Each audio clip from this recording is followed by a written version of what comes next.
хочу ответить на один очень интересный вопрос, и вопрос этот от Василины. Звучит он так. Спасибо большое, все видео очень полезные и интересные, Сэм ваш чудесный.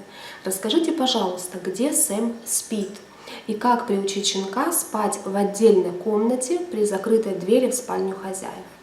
Ну, что касается первой части вопроса про Сэма, Сэм спит с нами в одной спальне, причем с самого первого дня, как он появился в нашей семье. Но первый год своей жизни он спал в домашнем вольере, и после года я уже вольер этот убрала. Я считаю, что именно как раз вольер, он заложил такой фундамент правильного поведения собаки в спальне хозяев, потому что когда вольер уже был убран, все его правильные привычки, они все равно остались вместе с ним.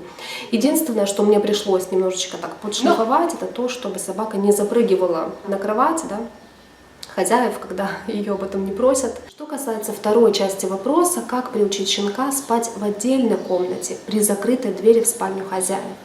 Вот смотрите, есть определенные аспекты воспитания собаки, которые имеют непосредственную связь с потребностями той или иной породы. Вот когда мы говорим о ши-тсу, да, все-таки мой канал об этой породе, или же порода, которая похожа на ши-тсу, то есть это маленькая комнатная порода компаньон. Одна из ключевых потребностей этой собаки – это быть рядом с хозяином. И когда вы закрываете за собой дверь, да, щенок породы компаньон, как он видит эту ситуацию? Он видит это как то, что его семья, его стая изолирует себя от него. То есть в его глазах семья его отвергает. Я уверена, что вы сталкиваетесь с проблемой лая своего щенка. Почему собака лает? Своим лаем она говорит вам только одно: вы забыли про меня. То есть собака зовет хозяев, она напоминает о себе, и щенок может так лаять до тех пор, пока сам себя этим лаем не измотает. Что происходит? Щенок сам себя изматывает, от этого засыпает, но как только он просыпается и опять обнаруживает, что он один, он опять начнет лаять и тем самым будить хозяев. Конечно, когда собака подрастет, да, даже несмотря на то, что это собака породы компаньон, она все равно уже будет более спокойно реагировать на такие ситуации. Почему? Потому что у нее уже сформируются определенные отношения, да, с хозяевами. У нее уже будет какой-никакой жизненный опыт. Да? Но когда мы говорим о щенке, он находится в самом начальном этапе развития, у него все это только формируется. И поэтому у щенка породы компаньона вот это вот чувство изоляции от семьи, оно намного более обостренное, чем у взрослой собаки. И эта порода обладает такой чертой, как упрямство. То есть собака этой породы может очень долго лаять. Особенно, если у вас уже была такая ситуация, когда, например, щеночек лаял, вы этого не выдержали, открыли дверь и все внимание уделили щенку. Причем какого качества было внимание, это не важно.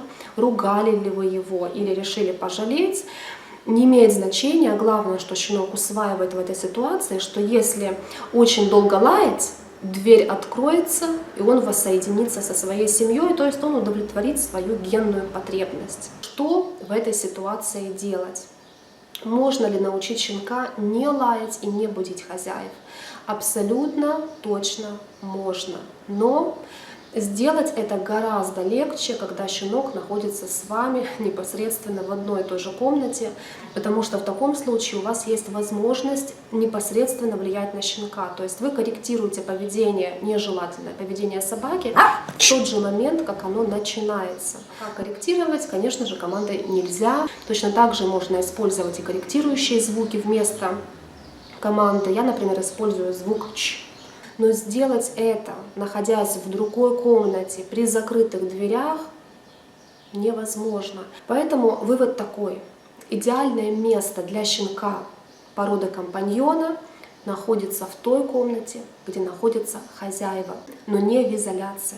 Я бы рекомендовала вам потратить немножечко больше усилий и все-таки научить щенка себя правильно вести в спальне хозяев. Именно в этом и заключается воспитание, когда вы непосредственно контактируете с собакой. При этом надо не забывать о том, чтобы на ночь оставлять для щенка игрушки. И вообще у щенка, когда режутся зубы, он способен по ночам просыпаться от ощущения дискомфорта, да, от режущихся зубов. И поэтому, когда он будет обнаруживать игрушки рядом со своим спальным местом, он может переключаться на них. И вот эти вот жевательные движения, они будут успокаивать его ощущения, утомлять, и щенок будет опять засыпать. Конечно, по теме поведения собаки в спальне хозяев еще можно очень многое сказать. Да? Собака может и запрыгивать на кровать, или, например, когда вы говорите собаке уже иди спать, а она наоборот начинает требовать внимания, да? И очень активно, игриво себя вести, то есть могут возникать разные ситуации.